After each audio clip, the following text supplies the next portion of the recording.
TVC 16. Aqui você se vê.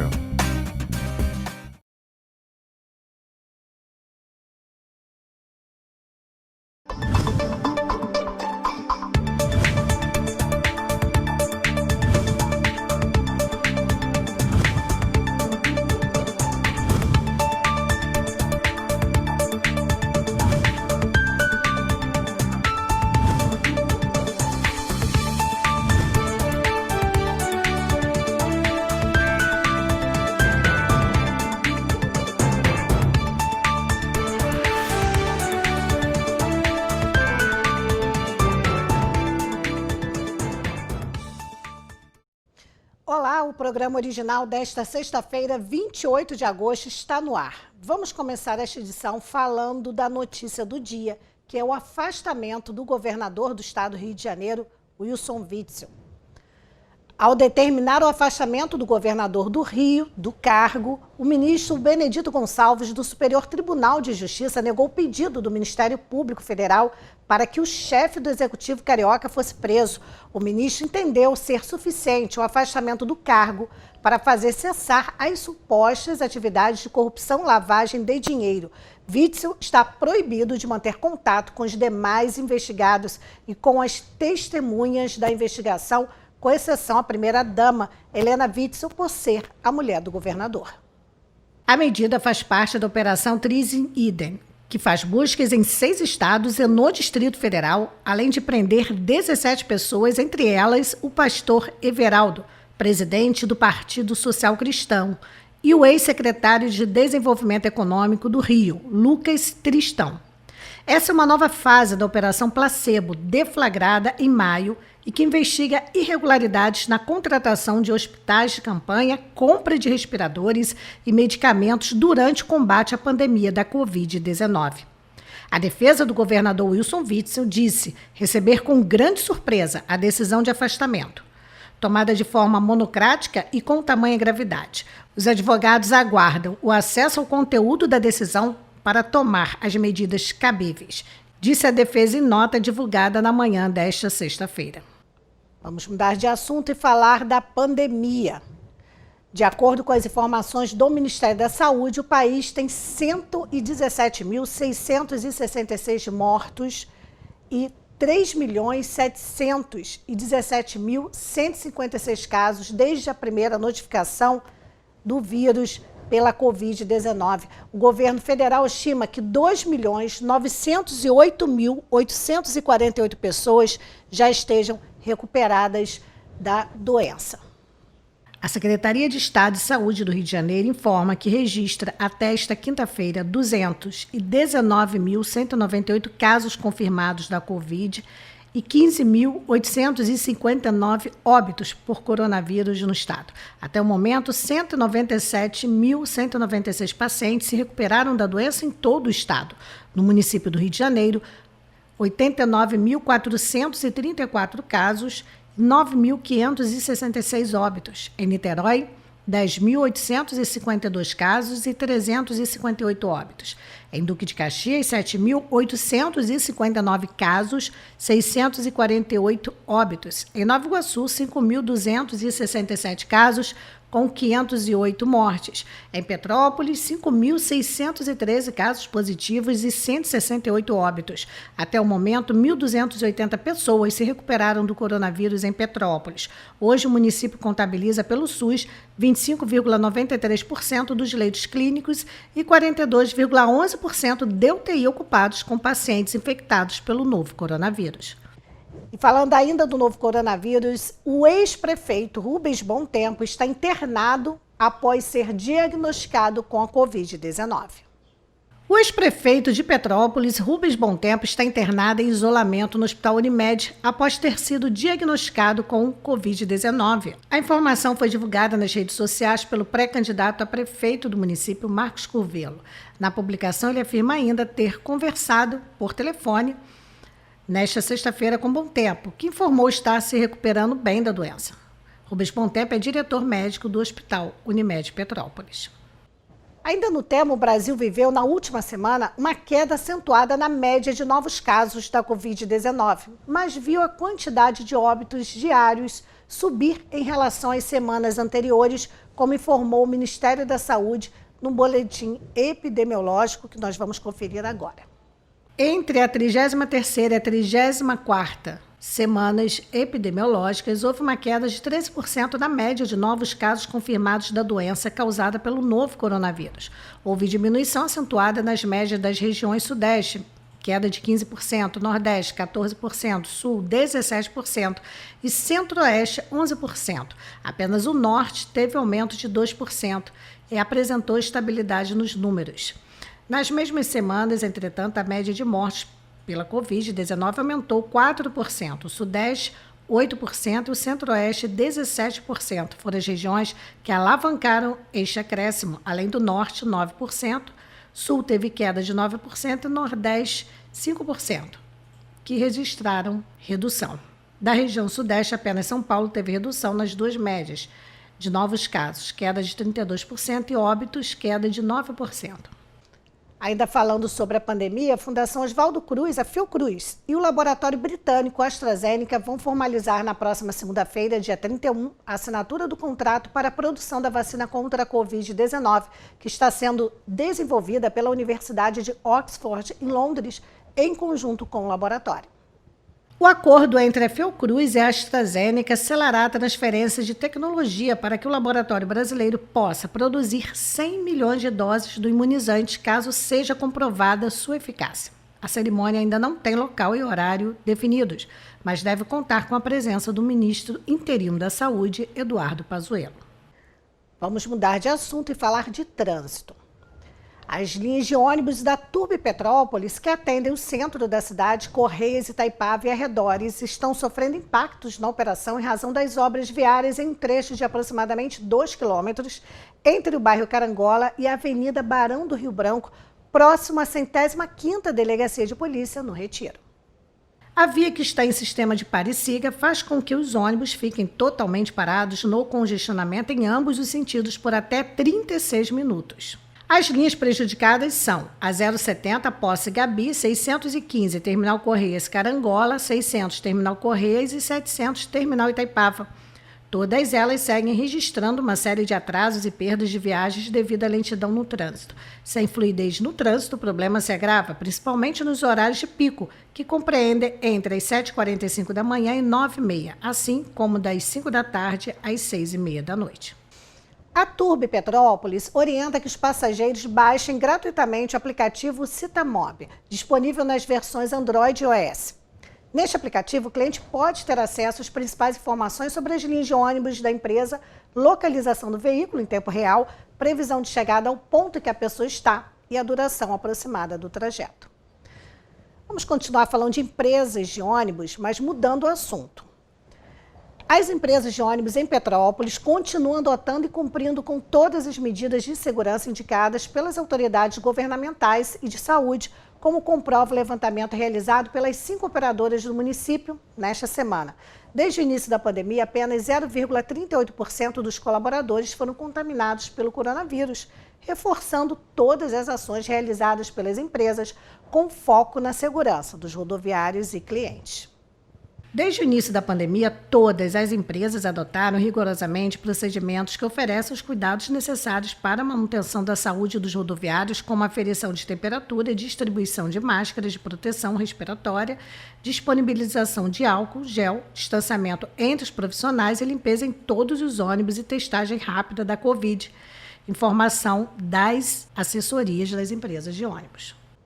Nesta quinta-feira, o Parque Playcity Diversões anunciou nas redes sociais da empresa que o funcionamento do empreendimento no Parque de Itaipava está próximo de ocorrer. Foi lançada, inclusive, a pré-venda de uma cartela com 10 ingressos individuais no valor de R$ 40. Apesar disso, a Prefeitura de Petrópolis negou que haja autorização para o retorno das atividades. Nas redes sociais da empresa, muitas pessoas questionaram a venda de ingressos e divulgação do evento. Em uma das respostas, a Playcity Diversões defendeu a reabertura do parque. Abre aspas, um parque de diversão é igual a qualquer empresa. Temos milhares de famílias precisando do trabalho e dependendo dessa reabertura. Claro que nos preocupamos com a saúde tanto dos nossos clientes como dos nossos funcionários. Então, tomamos todas as medidas para manter o distanciamento, fecha aspas, diz o texto. A empresa Playcity Diversões ainda não se pronunciou sobre a pré-venda de ingressos. Em nota, a Prefeitura de Petrópolis esclareceu que não autorizou o funcionamento do Playcity Diversões no Parque Municipal lá em Itaipava. Os decretos municipais que impedem aglomerações continuam valendo em toda a cidade. Vamos agora para as notícias da região Centro-Sul com o jornalista Lúcio Almeida. Boa tarde, Lúcio. Boa tarde, Beth. Boa tarde a você que acompanha o programa original aqui pela TV Cidade de Petrópolis. Beth, hoje, sexta-feira, seria o início da festa no Santuário de Bom Jesus do Matozinhos, uma festa tradicional no município de Paraíba do Sul que acontece há quase 200 anos, ininterruptamente. Mas, infelizmente, neste ano de 2020, a festa não poderá acontecer devido à pandemia do novo coronavírus. Beth, o padre Márcio Damasceno, que é reitor do Santuário de Bom Jesus do Matozinhos, nos enviou um vídeo para informar os fiéis sobre a programação do próximo final de semana, no qual não haverá festa, haverá missas campais com limite de pessoas, e o padre ele explica aí no vídeo. Vamos assistir. Eu sou o padre Márcio Antônio Damasceno, reitor do Santuário Bom Jesus de Matozinhos. Venho aqui esclarecer a todos, através deste vídeo, que nós não realizaremos a festa tradicional do Bom Jesus de Matozinhos neste ano de 2020. Desde já, agradeço e peço ao Bom Jesus que Ele possa te abençoar. Peço a você que acompanhe pelas redes sociais, pelo Facebook do Santuário Bom Jesus de Matozinhos, das celebrações que vão acontecer aqui. Desde já, vamos dar um basta nesse vírus. Vamos todos colaborar. Vamos todos evitar aglomeração. Que o Bom Jesus te abençoe e te proteja. Nós agradecemos o padre pela informação e também informamos as pessoas que não adianta virem para Paraíba do Sul para participar das comemorações de Bom Jesus do Matozinhos. Além de não haver festa este ano, a Prefeitura publicou na noite de ontem um decreto no qual apenas veículos de pessoas residentes em Paraíba do Sul ou com adesivo de circulação liberada no município poderão entrar na cidade nos próximos 3 dias. Então, não adianta se deslocar para cá. As missas serão transmitidas ao vivo, Beth, pelo Facebook, pela página no Facebook do Santuário de Bom Jesus do Matozinhos. Vamos agora aos números da pandemia em nossa região, começando pela cidade de Paraíba do Sul, que já tem 877 casos confirmados desde o início da pandemia. São 33 óbitos e 761 pacientes curados. 83 pacientes, tivemos uma diminuição de ontem para hoje. Ontem eram 92 pacientes, hoje nós temos 83 pacientes ainda em tratamento contra a doença no município de Paraíba do Sul. Já na cidade de Três Rios, são 2.790 casos confirmados desde o início da pandemia. Temos 65 óbitos confirmados e 2.240 pacientes estão curados.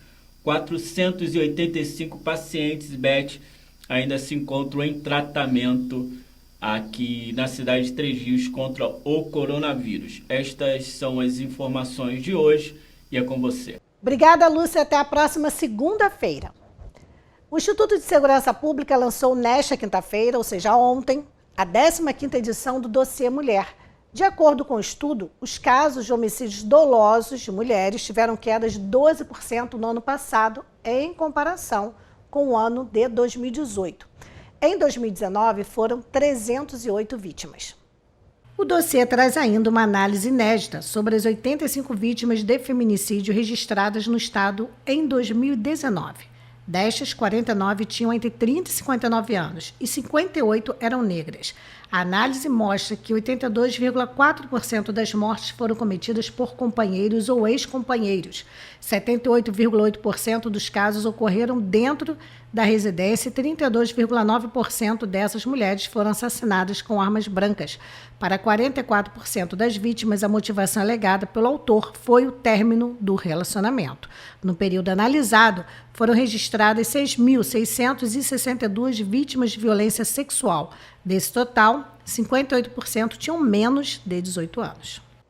Além disso, mais de 128 mil mulheres foram vítimas de violência no âmbito doméstico e familiar no estado do Rio de Janeiro em 2019, 6% a mais do que no ano anterior.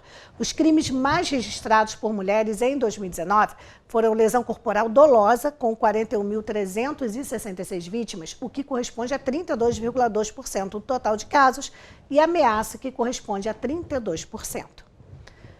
Vamos conferir agora as notícias de polícia. Traficante é preso pela Polícia Militar no Retiro.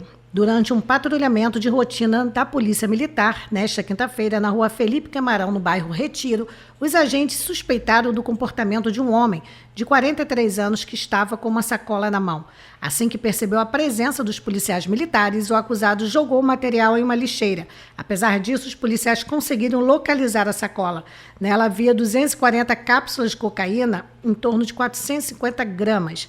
O homem foi preso em flagrante e encaminhado para a 105ª Delegacia de Polícia no Retiro, onde foi autuado por tráfico de drogas. Vamos conferir agora a feirinha de Itaipava, aberta hoje, abriu às 10, segue até às 6 da tarde, abre sábado e domingo de 10 da manhã às 7 da noite para você fazer suas compras com a maior segurança. A Feirinha de Itaipava abriu as portas e está esperando por você. Preparamos tudo para recebê-lo com toda a segurança que este momento exige. Tudo vai passar. Mas enquanto não passa, nós estamos prontos. Estamos abertos sexta-feira, das 10 às 18 horas, sábados, domingos e feriados, das 10 às 19 horas. Venha, que a saudade é grande. Feirinha de Itaipava, esperamos por você. Para você que está acompanhando as notícias aqui no programa original, agora estamos na Praça dos Expedicionários e vamos falar de um assunto muito importante. Muitas das vezes a sociedade não entende. Por que tem pessoas em situação de rua? Por que a Secretaria de Assistência Social não tira essas pessoas das ruas? Só que o assunto é muito mais complexo e para explicar, eu converso agora com a secretária de Assistência Social, a Denise Quintela. Bom dia, Denise. Bom dia, Beth, tudo bem? Prazer estar falando com você novamente. Obrigada por você ter vindo. As pessoas questionam, está frio, as pessoas estão na rua, tem a pandemia da Covid-19, as pessoas nas ruas, a secretaria não faz nada. Tem sempre esse questionamento de quem não acompanha o trabalho. Então vamos explicar, já falamos aqui uma vez, mas claro, as pessoas esquecem ou não assistiram no dia. Qual o trabalho que está sendo realizado perante a pandemia para essas pessoas em situação de rua e também por conta do inverno que está aí? A gente já tem essa praxe no inverno de fazer uma abordagem diferenciada, um acolhimento diferenciado, criando mais espaços. Esse ano, particularmente, nós tivemos que modificar na verdade, todo o processo com a população de rua, até por conta do risco que não só nós estamos correndo, quanto eles também. Então, assim, conscientizar essa população da necessidade da higiene, do lavar das mãos, das máscaras, enfim. Mas a gente sabe que é difícil, né? É uma população complicada e a gente não pode obrigá-los a fazer nada, nem tirá-los da rua. Então explica, porque muitas das vezes a pessoa fala, a prefeitura não está fazendo nada. Explica que vocês não têm esse poder. Pela nossa legislação, né? Nós não podemos obrigá-los a nada.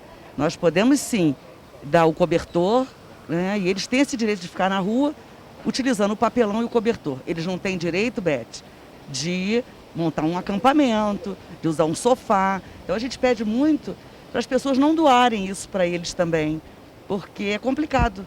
Então quando acontece isso, não é assistência social que tem que ser acionada. Então a gente tem aí uma série o Código de Posturas, é a Secretaria de Segurança Pública, é a Guarda Municipal e, em certos casos, a Polícia Militar, quando há sexo envolvido, ali, drogas, 190, a gente tem que acionar a polícia, porque é como se fosse um cidadão comum, né? Se você está vendo um cidadão ali usando drogas, você aciona a polícia militar e eles é a mesma coisa.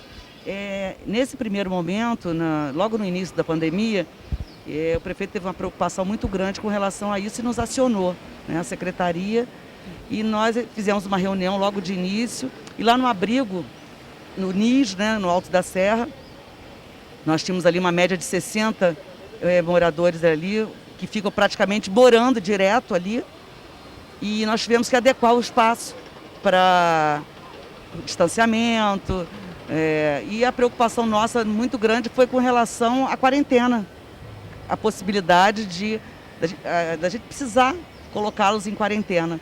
Então, no primeiro momento, nós conseguimos um espaço da Mitra, e do segundo momento, nós conseguimos um recurso federal e conseguimos alugar um espaço, também da Mitra Diocesana, e conseguimos dividir esse espaço muito bom, e lá nós conseguimos transferir os idosos, a população de rua que estava no NIS, idosos e com comorbidade.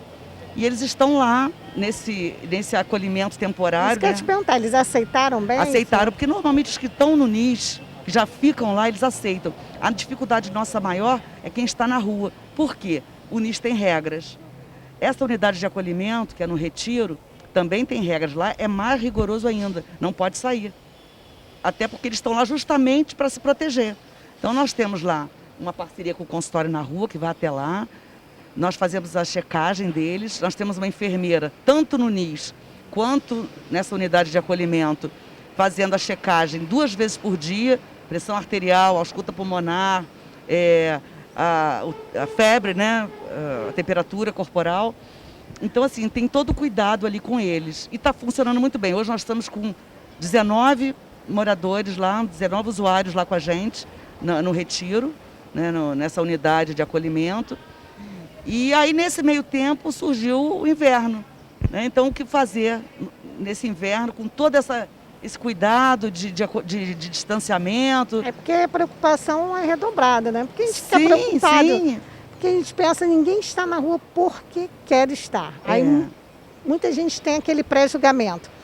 É vagabundo, não quer trabalhar, só que as pessoas não entendem que tem muita história por trás disso. Tem muita história. Tem pessoas com história de abuso sexual desde a infância, tem pessoas de abuso, tem muitos de dependentes violência, químicos, dependentes químicos. Alcoólicos, então, tem muitos alcoólicos, a grande maioria. Decepções que não conseguiram se recuperar por falta de ajuda ou por falta de um tratamento no início. Enfim, são tantas histórias. E assim, a gente conseguiu esse ano, assim, desde o início que a gente assumiu a gestão, a reinserção de muitos deles, né? Assim, mais de 50 usuários já conseguiram voltar para o lar. Que bom. Porque toda a equipe assistente social faz essa ponte com a família.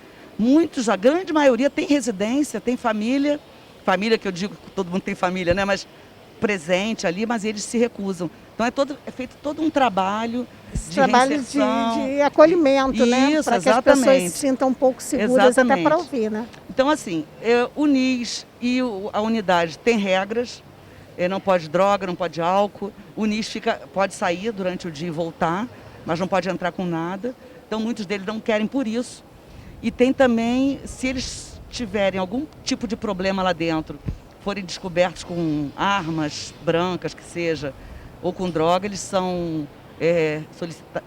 A gente retira, não pode ficar. Até porque nossos usuários, os outros estão correndo risco, né? Então, a gente tem que proteger nossa equipe e os usuários. Nesse caminho também, nós temos uma parceria boa com a doutora Juliana, da delegacia, da 105. Sim. E eles chegam muitas vezes sem documentos no município. Então, dali, a gente já manda o nome para ela, para fazer o BO, faz o BO. E dali ela já faz uma checagem para ver quem são essas pessoas, porque também é uma forma de proteção para a sociedade. Só para quem não sabe, a doutora Juliana Zia, ela é delegada. Lá da delegada da 105. Isso. Então, assim, isso aí facilita muito para a gente com relação à segurança da população em geral, da população de rua e da nossa equipe que está direto com eles. A gente tem abordagem, Beth, de domingo a domingo, 3 vezes ao dia. São quantas equipes trabalhando? Olha, nós temos Domingo. na rua são 2 equipes que se revezam. Hoje até você presenciou aqui. Aqui na Praça dos Expedicionários, a equipe. A gente sabe que os locais mais procurados por eles é aqui, também a Praça da Inconfidência, onde tem a Igreja do Rosário, o calçadão do CENIP e também ali o prédio do INSS em frente ao Bosque do Imperador. Então agora de manhã eles têm uma equipe que sai agora, a gente tem 3 equipes. São 3 saídas. Sim. 3 rondas, vamos dizer. De manhã, depois do almoço e à noite. Agora eles já começam a oferecer o pernoite lá no abrigo, no NIS. Nós conseguimos adequar um espaço. A gente tem uma parceria com a Defesa Civil com umas tendas, mas nós estamos conseguindo adequar um espaço. Nós vamos conseguir fazer 26 leitos individualizados. Então vai ser uma coisa bacana que veio com a pandemia, mas a gente vai poder dar continuidade, vai ter um aumento no número de usuários do abrigo. A gente vai poder oferecer mais vagas, né, na verdade. É um trabalho diário, 24 horas, 24 não tem horas. jeito. Então a equipe oferece o abrigo, o acolhimento hoje, por exemplo. Já entrega o papel, que aí eles 5 horas já abre, o NIS já está aberto para eles começarem a chegar para o pernoite. Sim. Então lá eles vão lanchar, vão jantar, vão tomar o café da manhã. O que acontece muitas vezes? A gente está com uma média de 10 usuários por noite aceitando esse acolhimento. Muitos aceitam aqui de manhã, só que acabam ficando alcoolizados à tarde. Aí já muda de ideia. A história já muda. Então, assim, como você falou, é uma luta diária, né? Dia a dia, cada dia é uma novidade, cada dia é um usuário novo. Assim, a equipe cria um vínculo muito grande com eles. Né? A gente teve um caso que saiu na mídia aí de um senhor que estava perdido no meio da serra. Teve um outro caso de um outro perto da UPA. Nós conseguimos levá-los para a unidade. A gente conseguiu achar a família. O outro cortou o cabelo, fez a barba, nem quer sair de lá. Sabe? Então, assim, é gratificante, sabe, Beth, esse trabalho. Eu vejo que a equipe é muito empenhada. E como essas pessoas chegam a ser reintegradas? Vocês conseguem entregá-las sobras à família ou tem algum projeto de reinserção em termos de trabalho ou de terapia ocupacional? Também. É um somatório. Porque nós temos psicólogos, temos assistentes sociais. Então, assim, e às vezes até um apoio com uma cesta básica para essa família que está recebendo essa pessoa de volta. Porque às vezes a família é mais um membro para se alimentar. Então a gente dá um apoio inicial, sim. Emissão de documentos, tira a carteira de trabalho para eles. Né? Porque se jogar lá sem nada... Não. E tem um acompanhamento pós a reinserção. É um trabalho contínuo, tem o antes e o depois. O antes, o durante e o depois. Realmente é muito trabalho. É importante, Denise, a gente sempre reiterar aqui. Fecha aqui em mim, por favor, que eu quero dar uma mensagem para quem está assistindo. Eu não quero saber de política, quem está no governo, quem não está, porque eu acompanho o trabalho da assistência social há anos, com vários secretários, quando era o Bolão, quando era a Fernanda, agora a Denise. A CETRAC sempre trabalhou, é um órgão que trabalha. Então não adianta falar assim, mas esse governo não faz nada. Não é isso, gente. Não pode misturar política com um trabalho social. E tem sido feito muita coisa. A Denise já está indo para o 4º ano, frente à secretaria, né, Denise? É muito trabalho, então não vamos misturar. Por quê? Estamos falando de vidas que precisam voltar à sociedade. Então vamos separar. Vamos prestar atenção, se puder ajudar bem, se não puder, amém, mas não fica com esse negócio de que não faz nada, porque a gente acompanha, sabe, Denise? É verdade. Uma outra coisa também, até que eu não falei, senão eu vou acabar esquecendo. Todos estão testados, estão sendo testados. Importante e por isso. incrível que pareça, até hoje, só anteontem, que testou positivo a si mesmo IgG. Quer dizer, já está imune, né? Então, assim, é um cuidado muito grande que a gente tem. A gente tem nutricionista lá, eles têm alimentação balanceada tanto no abrigo quanto na unidade de acolhimento. E os outros que estão na rua almoçam no restaurante popular, né? Podem almoçar lá todos os dias. Hoje a gente está com outro protocolo no restaurante, né? A quentinha servida embaixo, para não ter aglomeração. Foi um protocolo que a gente conseguiu montar desde o início da pandemia. E eles almoçam ali todos os dias. Sábado e domingo o restaurante não abre. O almoço sai do abrigo, vai para eles comerem lá no Centro Pop. Que o Centro Pop também hoje abre de domingo a domingo. Lá eles podem tomar banho, lá eles têm toalha de banho, eles têm sabonete, eles têm café, eles têm bolo. Então, assim, eles têm muito acolhimento dentro do município. E a gente vê muito isso. Outros vêm, a gente sente, vê, vem de outro município e fala, Petrópolis é muito bom, e ficam. A gente vai começar agora em setembro, era para ter começado em abril, mas com a pandemia a gente não conseguiu. Vamos fazer o recenseamento deles, né? Para a gente ter uma noção dessa população, esse desenho. Mas atualmente com a média, assim? Olha, a gente tem visto assim, no restaurante popular eu tenho a média de almoços, né? 40 por dia, 45, diminuiu bastante. Por quê? Eu estou com 19, 20 lá no abrigo, no acolhimento. O NIS está cheio também dentro do limite, claro, né? Mas tem um volume grande. Mas os que estão começando a querer realmente voltar à sociedade. Então, assim, a gente sentiu realmente uma diminuição nesse... Mas agora, em setembro, a gente vai ter realmente esse desenho de onde eles vieram, o que eles estão fazendo aqui, quem é essa família. Então vamos em setembro voltar a conversar, passar essa informação para a população e que a população tenha um olhar mais humano para essas pessoas. E vai ser um censo de parceria também, que eu acho muito importante, Beth. A gente vai pedir ajuda ao CDDH, né, porque tem usuários que ficam muito com eles lá, e ao consultório na rua, que o consultório na rua atende direto, eles não precisam ir ao posto. O consultório na rua vai até eles, faz curativo, medica.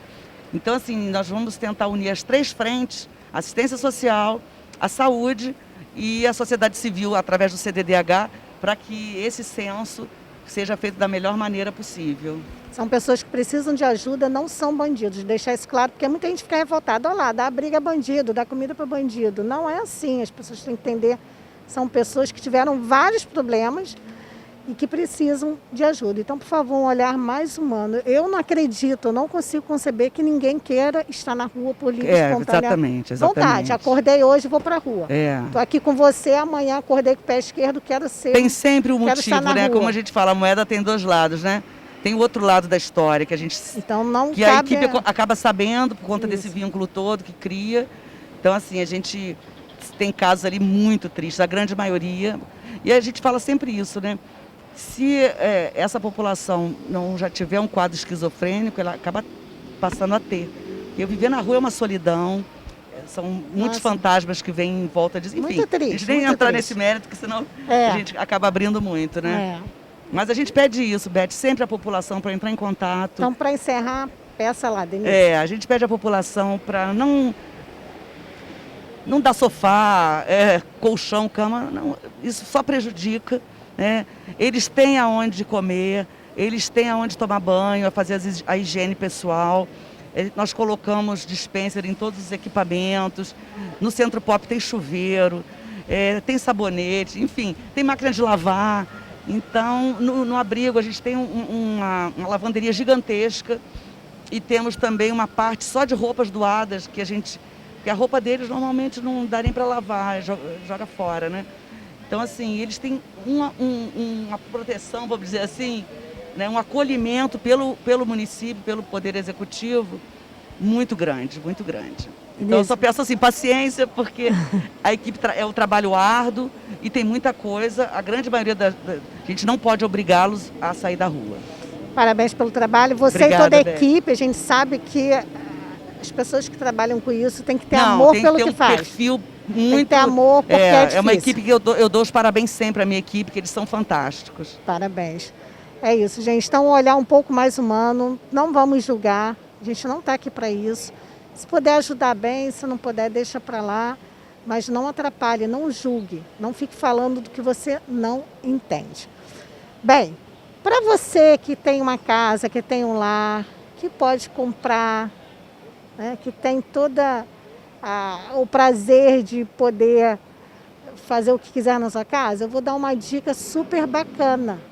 Móveis Pedro II tem tudo para deixar a sua casa linda e eu volto já já. A Móveis Pedro II está esperando por você. Estamos prontos para atender nossos clientes com a segurança que este momento exige. A loja oferece os produtos de qualidade e bom gosto que você já conhece. E uma equipe pronta e preparada para oferecer o melhor, um conforto e um cafezinho quentinho para aquecer você neste inverno. Móveis Pedro II, a loja que você conhece e confia. Shopping Pedro II, no centro de Petrópolis. Sexta-feira aqui no programa original é dia de esportes com Eduardo Antunes. Mas antes, vamos conferir com o jornalista Roberto Márcio as novidades do Leão da Serra. Boa tarde, Roberto. Olá, Beth Oliveira. Olá, telespectadores desse programa muito legal. Nós estamos trazendo aí as informações sobre o Serrano Futebol Clube. Beth, é o seguinte, neste sábado, às 9 horas da manhã, no estádio de Moça Bonita, o Serrano fará o seu primeiro amistoso de preparação para o campeonato estadual da Série B1. O time petropolitano enfrentará o Bangu, uma partida muito importante para as pretensões do time petropolitano, que está aí às voltas da sua estreia na competição, né? Lembrando que o Serrano entrará em campo pela Série B1 no dia 19 de setembro, às 3 horas da tarde, em Macaé, contra o Serra Macaense. Além disso, o técnico Maurinho Fonseca promete fazer vários testes na equipe e pouco se importará com o resultado, já que a intenção dele é preparar, dar entrosamento aos jogadores para que eles cheguem na ponta dos cascos, digamos assim, no dia da sua estreia na segundona.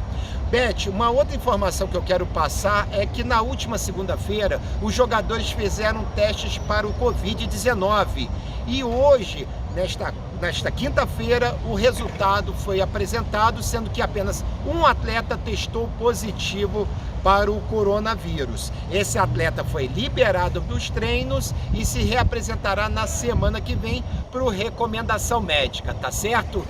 É isso aí, Beth, vou ficando por aqui, um beijo para você, tudo de bom, um bom programa e um abraço bem grande aí para os seus telespectadores. Tchau, tchau. Sexta-feira é dia de Original Esportes com Eduardo Antunes.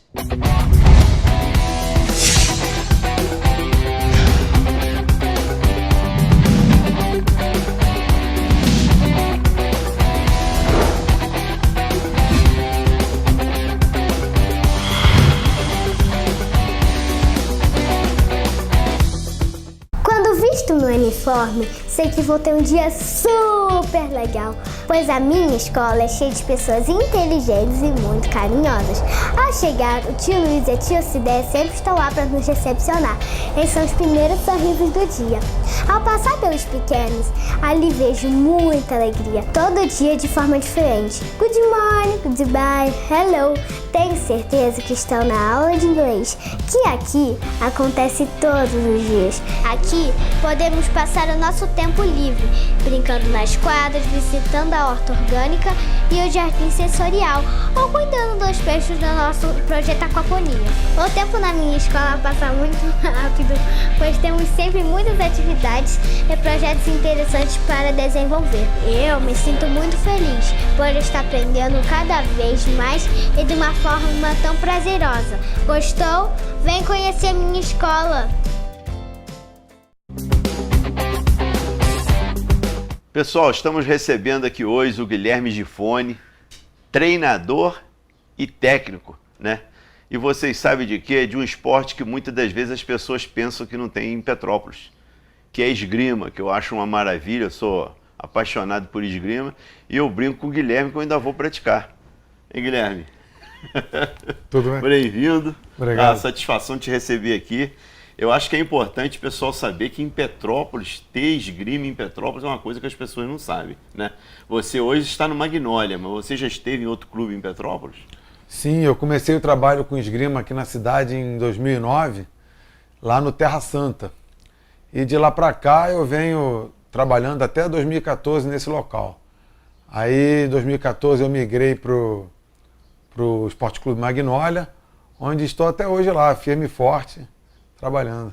Você vê, o Magnólia, como que foi feita essa pista? Teve um patrocínio que uma pista de esgrima, ela deve, eu tive vendo mais ou menos 14, 10 metros, ela deve ter um custo alto. Quem que patrocinou? O próprio Magnólia? Não, essa pista daí foi recursos próprios que eu montei no clube lá. Você que bancou a pista? Foi. Poxa vida. Aparelho, pista, todo o equipamento da sala. E hoje, se você, por exemplo, se divulgar aqui, para a gente divulgar aí para o Petropolitano, para o pessoal aí de Paraíba do Sul, de Três Rios, a pessoa que quer colocar o filho para aprender esgrima. Tem criança lá que entra com que idade? 5 anos, 7 anos, adolescente? Pode entrar para ter aula contigo? Sim, pode. Eu faço o nosso esquema lá, é toda segunda-feira. Toda segunda-feira eu só posso estar em Petrópolis uma vez por semana, porque eu moro no Rio.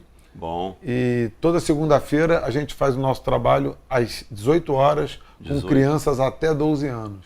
Puxa, muito bom aí, pessoal. Uma oportunidade excelente. Agora tu responde pra gente aí. Depois das 18, a partir das 19 horas até as 8h30, a partir de 13 anos. E os adultos? A partir de 13 anos até a idade mais avançada. Ah, bom, muito bom. E te perguntar, a curiosidade do pessoal, que eu acho que a esgrima, ela trouxe uma imagem assim que é um custo alto para você ter o equipamento. É realmente alto? Quanto que eu compro hoje uma roupa para mim? A esgrima, ela tem esse estigma, né? Por ser o mais nobre de todos os esportes, ela tem esse estigma de ser caro. Realmente não é barato você comprar todo equipamento de esgrima, mas nada que um bom planejamento não seja capaz de produzir. Então, se você tiver um planejamento, se planejar, você vai gastar aí em torno de R$2.000 para ter todo o equipamento. Se você quiser ter um equipamento razoável. E você pode até ter um equipamento mais barato também, em torno de R$1.500. Então, em torno desse valor aí, entre R$1.500 e R$2.000, você compra um equipamento que vai ser um bem durável, que pode durar por mais de 10 anos na sua mão. Ao passo que um tênis de corrida, você tem que trocar a cada 6 meses. E cada um tênis desse de corrida de alto nível custa R$600 no barato. Você tem que ter 2, 3 pares, que vai ter que ser substituído a cada 6 meses, se você quiser correr em alto nível. E você, do que eu aprendi aí de esgrima, eu não sei muito, realmente, mas que a minha área é mais lutas, artes marciais. Mas como eu me interesso por todos os esportes, a esgrima eu já vi uma vez, assisti, eu vi que o rapaz que estava lutando, ele colocou 2 espadas.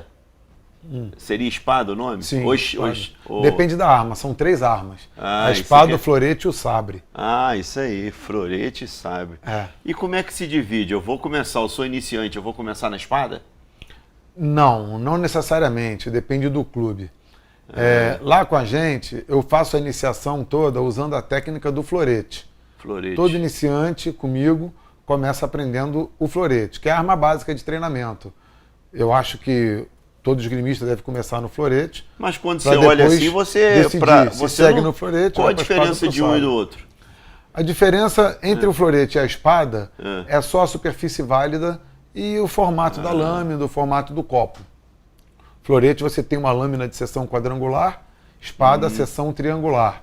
Florete, você tem um copo pequeno, espada, você tem um copo grande, porque tem a necessidade de se proteger a mão. Porque no florete, a superfície válida é só o tórax. Então, não tem necessidade de ter um copo muito grande, capaz de proteger a mão. Então, de acordo com o que você for usar, você tem uma área do corpo onde você vai... Exatamente. Na espada, a superfície válida é todo o corpo. Então, é possível toque na mão, toque no braço, na perna. No caso e aí da justifica Fabiana, um copo grande. A Fabiana, vocês vão conhecer, que eu vou entrevistar a Fabiana aqui, eu vou fazer uma matéria com eles lá no Esporte Clube Magnólia. A Fabiana, ela representa o Brasil, né? Ela é campeã brasileira, né? Sim. E ela utiliza a cadeira de rodas, e é de Petrópolis, quer dizer, é uma satisfação muito grande. Quando eu soube, eu fiquei impressionado. Né? Hoje ela está aqui, né? Ela veio acompanhando o Guilherme. A Fabiana, ela é qual a especialidade dela? Olha, a Fabiana, ela joga as 3 armas, porque na cadeira de rodas, eles são forçados a jogar as 3 armas, ou pelo menos 2. Então, no caso dela, ela está jogando 3. Ela joga tanto a espada, o florete, quanto o sabre. Tem se saído melhor no florete. Já foi aí tricampeã de florete brasileira. E na espada também tem conseguido pódio. Ela consegue podiar nas 3 armas. Recentemente ela esteve acho que foi Holanda. Foi Holanda que ela foi? Sim, foi. E ela ganhou na Holanda? Não, na Holanda não, porque lá já é um outro nível. Sei. Então, ela tem se sobressaído a nível de Américas. Então ela conseguiu um 3º lugar no Regional das Américas. Bom. Então contra Estados Unidos, Canadá, aqui a América do Sul consegue sobressair um pouco. Agora, quando vai para nível mundial, Aí é um abismo, né? Uma diferença muito grande a nível de técnica, de velocidade de jogo. Eles estão anos-luz na nossa frente. É duro, mas tem que admitir. E Petrópolis, como é que você considera, você que é um treinador, você é uma pessoa com conhecimento, um técnico, como que Petrópolis estaria assim? O Petropolitano, ele tem aptidão? Quem vai treinar lá no Magnólia, você sente que, Petropolitano tem perfil para esgrima. Qual a tua impressão disso aí? A minha impressão é que todos têm aptidão para tudo na vida, né? Desde que a pessoa se dedique, se aplique dentro do que pretende fazer. Isso daí não é uma questão de regionalismo, dela ser petropolitano ou não. Acho que qualquer um pode aprender esgrima, qualquer um pode chegar no alto nível, qualquer um pode tudo.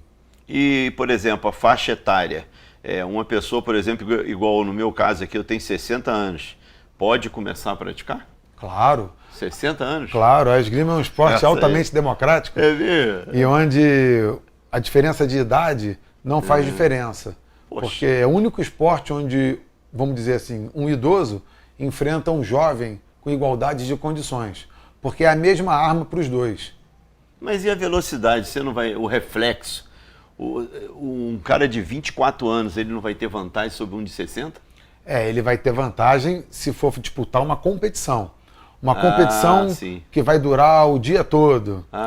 Aí ele vai levar vantagem sobre você. Agora, num duelo de um toque, por exemplo, um combate apenas, um combate de no treinamento de 5 toques, numa luta, um combate isolado, a igualdade prevalece, porque é a mesma arma para os dois.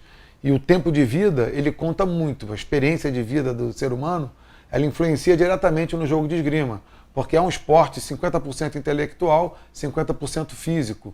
Então só o caráter físico, só a disposição física não conduz à vitória. E eu vou te fazer uma pergunta também que o pessoal, é curiosidade das pessoas, assim. Eu conversei com o pessoal que trabalha comigo, falei que ia entrevistar você hoje. Como que conta os pontos na hora que você está ali lutando com o cara? Como que conta? É a ponta da... Se não encostar a ponta da espada lá do florete, está fazendo ponto? Não. Aí a gente já entra na diferença entre as armas, né? A gente falou da diferença da forma da arma, falamos da superfície válida e também tem da maneira de dar os toques. O florete e a espada, os toques são dados de ponta, com a ponta da arma.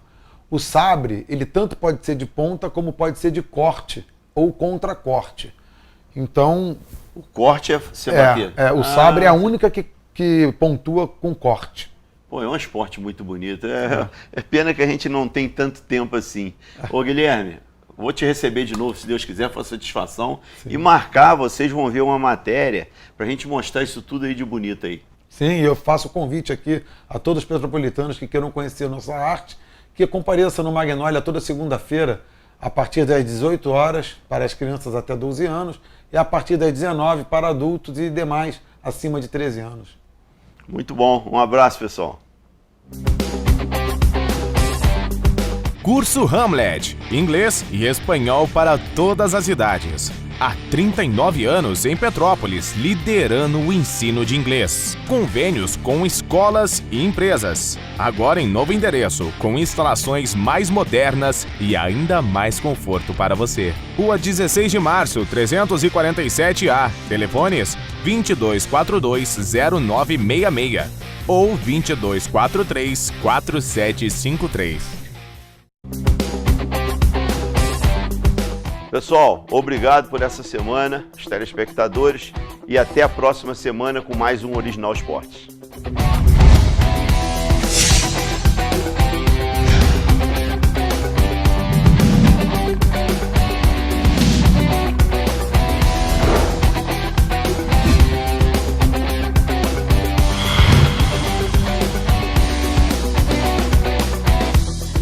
O programa original desta sexta-feira termina aqui. Obrigada pela audiência, pelo carinho de sempre. A gente se encontra segunda-feira, se Deus quiser, e Ele há de querer. Até lá.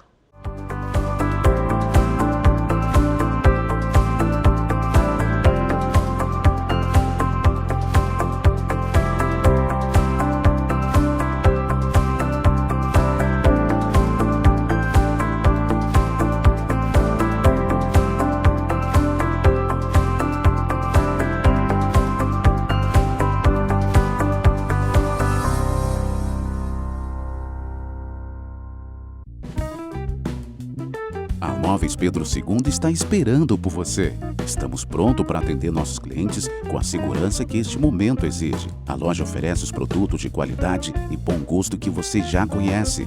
E uma equipe pronta e preparada para oferecer o melhor, um conforto e um cafezinho quentinho para aquecer você neste inverno. Móveis Pedro II, a loja que você conhece e confia. Shopping Pedro II, no centro de Petrópolis. A Feirinha de Itaipava abriu as portas e está esperando por você. Preparamos tudo para recebê-lo com toda a segurança que este momento exige. Tudo vai passar.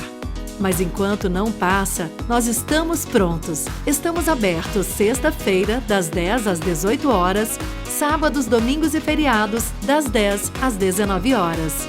Venha, que a saudade é grande. Feirinha de Itaipava, esperamos por você.